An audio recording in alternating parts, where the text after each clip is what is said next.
Pakistani Prime Minister Imran Khan addressed late Friday evening on the eve of a difficult, no-confidence vote that appears to be headed for his ouster. Mr. Khan reaffirmed his position that no superpower can dictate terms to India.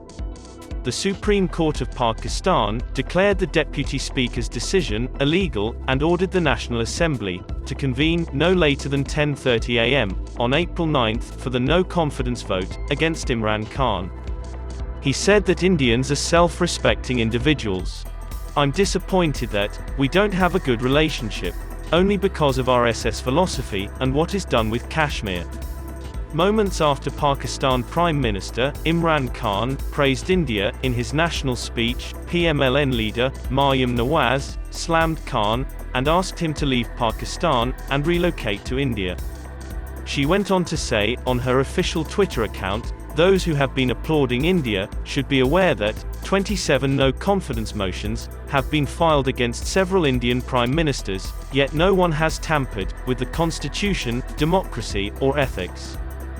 Vajpayee was defeated by one vote and was forced to resign. "He didn't take the country, the constitution, and the nation as you did." So far, India has abstained from all UN votes. The United States and its European allies believe that if India does not join their side, Russia would be able to exploit a diplomatic gap. While the West has attempted to lead a united, international effort to criticize Russia, India has always refused to openly name and shame Putin. India abstained from a Unga vote to suspend Russia from the UN Human Rights Council. The move came despite Russia's explicit warning against abstentions. Russia cannot impose its will on India because Russia is keen to sell more oil to India, after the US said that it will export 15 billion cubic meters of liquefied natural gas to European markets this year. The two organizations also announced the formation of a collaborative task force to minimize Europe's dependency on Russian fossil resources. Russia is also eager to continue defense cooperation with India. There has been some discussion over India's neutral and non-aligned stance in the continuing Russian aggression in Ukraine, which has drawn harsh criticism in the Western world. Of all, from a Western perspective, it is completely logical to dismiss India anytime it makes a decision independently for its own interests. Prime Minister Narendra Modi has rebranded India's image throughout the world and revised the country's foreign policy to be more pro-American, with more collaboration in a variety of areas. India and the United States need each other, mostly because of China.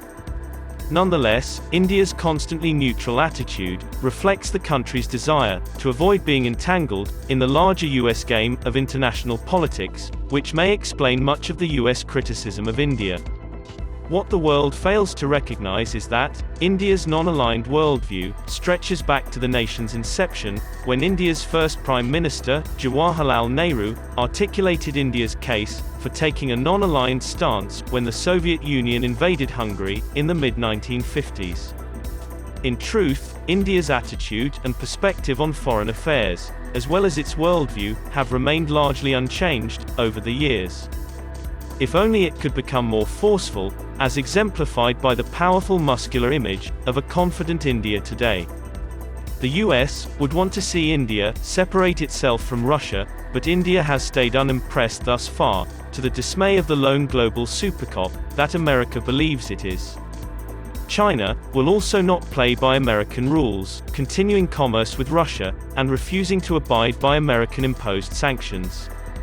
What we have seen so far from India is the fullest expression of strategic autonomy, a posture that relies on diplomatic activism, geopolitical pragmatism, prioritizing national interests over bloc politics, and maintaining good relationships with all parties in order to leverage these relationships to achieve the best possible outcome for India, even in times of global turmoil.